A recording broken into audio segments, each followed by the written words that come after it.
Hello everyone, this is Tom Fox and I'd like to welcome you to the Daily Compliance News.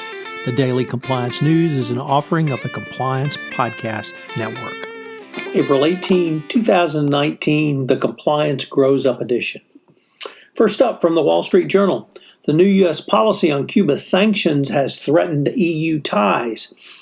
Despite warnings from European officials, the Trump administration is going to allow U.S. nationals to file claims against foreign firms that do business in Cuba. Given the Trump administration's thumbing its nose at who used to be one of our closest allies, it's not particularly surprising, but the Trump administration is going to allow individuals to file claims directly against companies who do business with Cuba. In terms of idiotic policies, this one's probably right up there, but that would probably be standard operating procedure for the Trump administration when it comes to trade policy. Next up from the Washington Post, in a rather sad story, Alan Garcia, the former two-time president of Peru, died Wednesday after shooting himself as police attempted to arrest him in connection with a wide-ranging corruption scandal.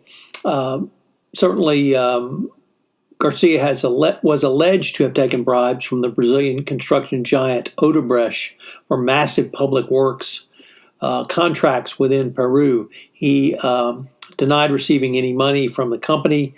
Nevertheless, as he was about to be arrested, he shot himself in the head and died thereafter. A very interesting article from the Wall Street Journal,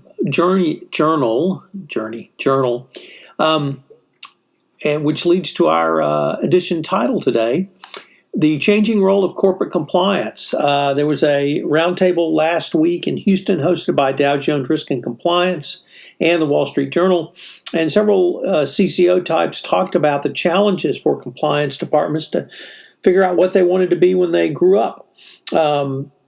Brent Benoit, Chief Compliance Officer at National Oilwell Varco, said that right now we have kind of a chaotic system where you've got a number of laws that are coming online that could fit into the compliance function or perhaps not.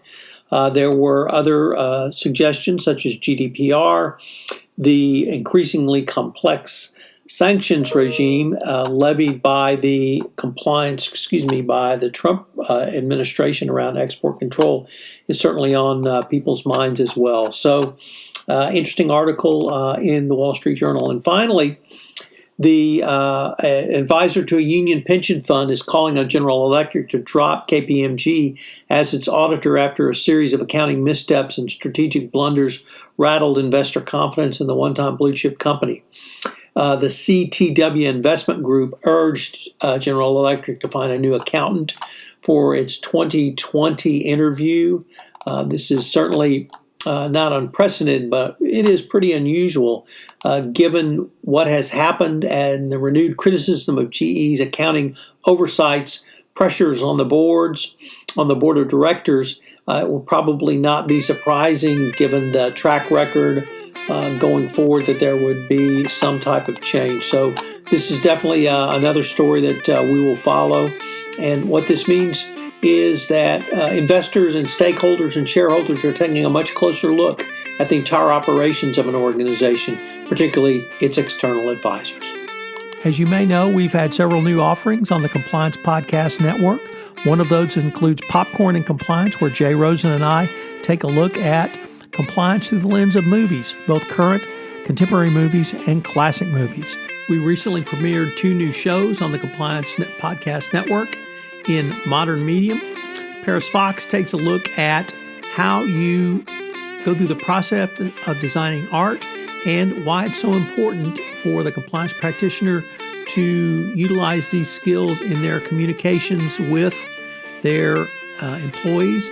In Forensically Speaking, Jonathan Marks helps you understand the forensic side of compliance.